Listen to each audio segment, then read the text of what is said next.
L'annonce du défenseur. Chers amis du Christ, nous célébrons aujourd'hui le 6e dimanche de Pâques et nous méditons avec le thème l'annonce du défenseur. Vous sentez-vous parfois faiblir dans votre espérance du Seigneur? Eh bien, dans l'évangile de ce jour, nous poursuivons le message d'adieu du Seigneur Jésus à ses disciples.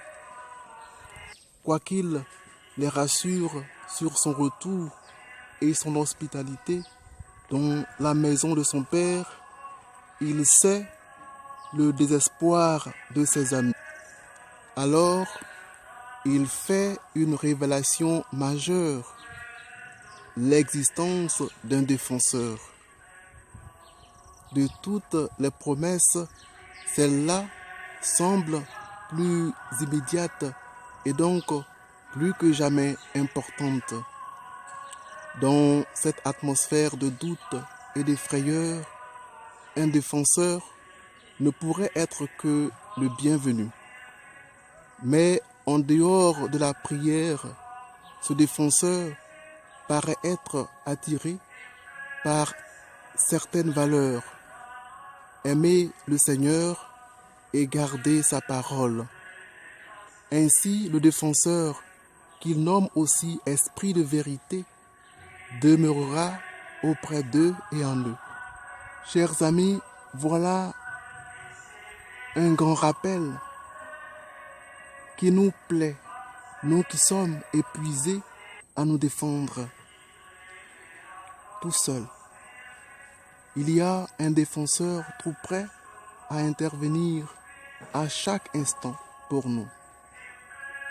Celui qui en douterait toujours pourrait s'inspirer de l'expérience de Philippe, l'un des serviteurs moins expérimentés, lorsqu'il reçoit le soutien de Pierre et Jean dans son ministère auprès d'une ville de Samarie.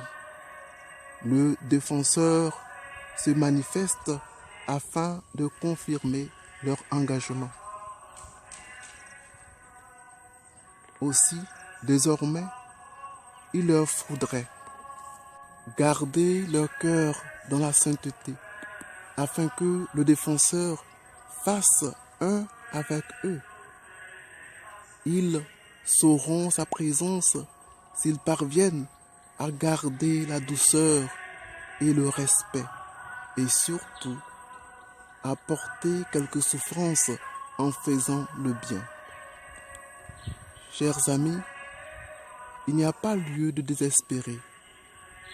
Nous savons comment inviter le défenseur et nous avons les signes de sa présence. Disposons-nous à l'inviter avec empressement.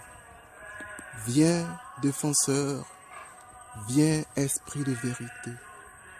Le Seigneur soit avec vous.